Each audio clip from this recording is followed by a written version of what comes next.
All right, so time's Athlete of the Year. We just talked about the Person of the Year. Let's talk about the athlete. It is none other than Yankees slugger Aaron Judge. And to our viewers who haven't heard yet, he is coming back to the Bronx to play in pinstripes next year. Go Yankees. All right. Well, Judge has reportedly agreed to terms on a massive 9-year, $360 million deal.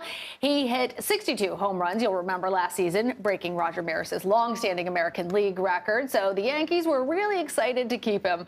The reigning MVP hit the free agency market, fielding offers from teams like the Giants and the Padres.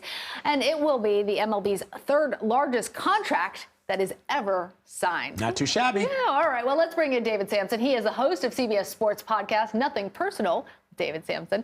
David's also the former president of the Miami Marlins. He also won a World Series with the organization in 2003. Humble brags. Hey, David, good to have you. So let's talk about Aaron Judge. I mean, massive deal. The Athlete of the Year.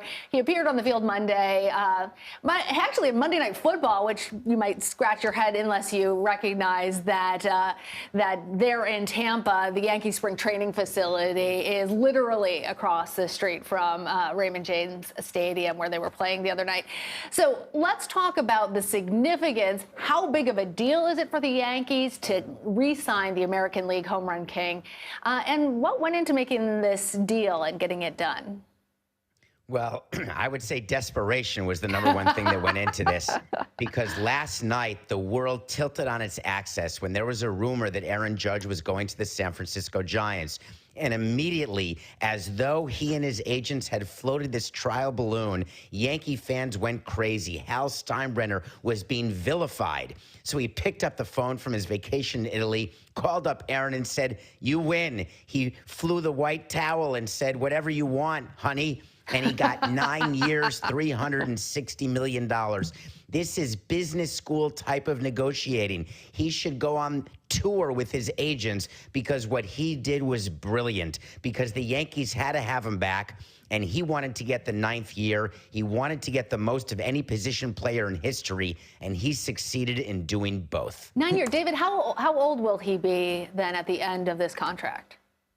It will have a 4 in front of it. It will be 40 years old. He's going to play at 31 this year. Here's how this works.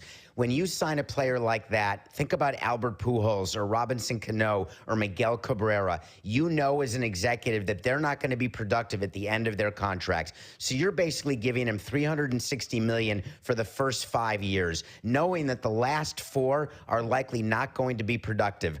But if you're the Yankees and you haven't won the World Series since '09, and you've got a tremendous amount of pressure on your head and for your reputation, you're going to make deals like this, and it makes the union very, very happy. If you have the money. Yeah, exactly. So we've seen several other top free agents switch teams this offseason. Who are you expecting to make the biggest impact with their new teams? Well, if Jacob deGrom is healthy, he's going to be helpful to the Texas Rangers, but that's an example of another desperate deal. He got 5 years, and for all the Mets fans out there who were sorry to see him go, just remember, he hasn't been healthy in basically forever. So when you give him that many years, you are crossing your fingers and your toes and hoping that you get productivity. But the Mets were so smart not to match that deal. They turned around and got Verlander the next day, which is a better signing for a smart team with a big payroll like the Mets. But again, when you have a desperate owner who wants and needs a World Series, that basically plays into the hand of the Players Association, and it raises all salaries like the beginning of a domino game on TikTok. Hey, David, what free agents are still on the table? Any predictions? Well, Carlos Rodon is the best pitcher left, and he is represented by Scott Boras. And Scott Boras is walking around the winter meetings as though he owns the place. And the reason he's so happy is he knows there's so much competition for a mid to upper mid-level free agent like a Rodon, and he's trying to get 6 years. And that, again, is going to be a mistake for a club, because those types of long-term deals generally don't work. He will be productive for the team which eventually gets him, but the question is, how much do you want to overpay? And then, of course, you've got the shortstop market. Trey Turner went to Philadelphia for 11 years, $300 million. They're owned by a man named John Middleton, who said, I want to spend stupid money. He actually said that, which is amazing if you're an agent. So he's gone ahead and done it. Trey Turner is an unbelievable player, makes that team even better.